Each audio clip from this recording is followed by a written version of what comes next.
అందరికీ నమస్కారం. Welcome back to our channel. మీతో ఎల్‌పి. నేను మీ లీల. అందరూ ఎలా ఉన్నారు? నేనైతే బాగున్నాను. మీరు కూడా బాగుండాలని కోరుకుంటున్నాను.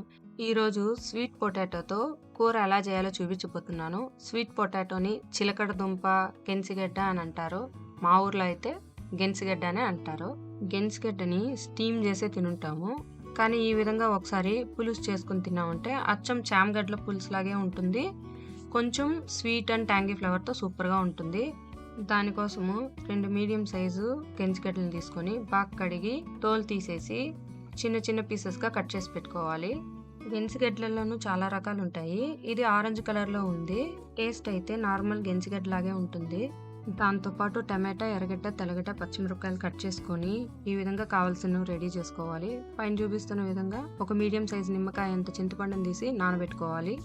కడాయి పెట్టి 3-4 టేబుల్ స్పూన్ల నూనె పోసుకొని శనగ నూనె కానీ మంచి నూనె కానీ అయితే టేస్ట్ బాగుంటుంది.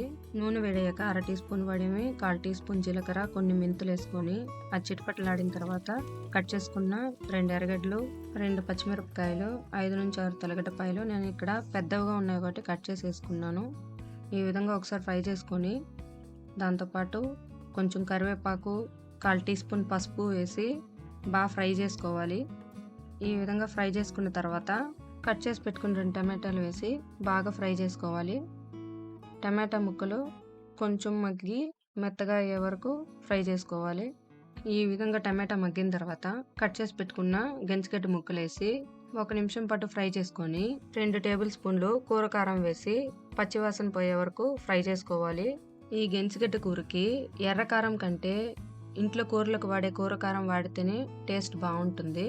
ఈ విధంగా ఫ్రై అయిన తర్వాత మనకి ఎంత పులుసు కావాలో దానికి తగ్గట్టు నీళ్లు పోసుకొని ఒకసారి మిక్స్ చేసుకొని రుచికి సరిపడా ఉప్పు వేసి బాగా కలుపుకొని ముక్క ఉడికే వరకు ఉడికించుకోవాలి. గెంజిగడ్డ త్వరగా ఉడికిపోతుంది కాబట్టి ఎక్కువ ఉడకపెట్టుకోకూడదు.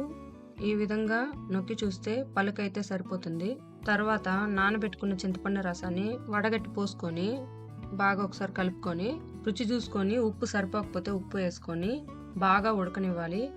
ఈ విధంగా నూనె పైకి తేలిన తర్వాత పులుసు మరీ పలుచగా కాకుండా మరీ థిక్గా కాకుండా మీడియం కన్సిస్టెన్సీలో ఉండేటప్పుడు కొత్తిమీర ఉంటే కొత్తిమీర వేసుకొని ఒకసారి కలుపుకొని స్టవ్ ఆపేసుకోవాలి. ఈ పులుసు చల్లారిన తర్వాత ఇంకా గట్టిపడుతుంది కాబట్టి ఈ స్టేజ్లో స్టవ్ ఆపేసుకొని సర్వ్ చేసుకుంటే ఎంతో రుచిగా ఉండే చిలకడ దుంప పులుసు లేదా గెంజిగడ్డ పులుసు రెడీ అయింది. ఈ కూర స్వీట్ అండ్ ట్యాంగీ ఫ్లేవర్తో స్పైసీగా చాలా బాగుంటుంది. అన్నంలోకి కానీ సంగటితో కానీ తింటే ఇంకా బాగుంటుంది. మీరు కూడా ఒకసారి ట్రై చేసి ఎలా వచ్చిందో కమెంట్ చేయండి. మీకు ఈ వీడియో నచ్చినట్లయితే please like, share and subscribe. Further notifications కోసం బెల్ ఐకాన్ క్లిక్ చేయండి. Thanks for watching. ఇంకో రెసిపీతో మళ్ళీ కలుద్దాం.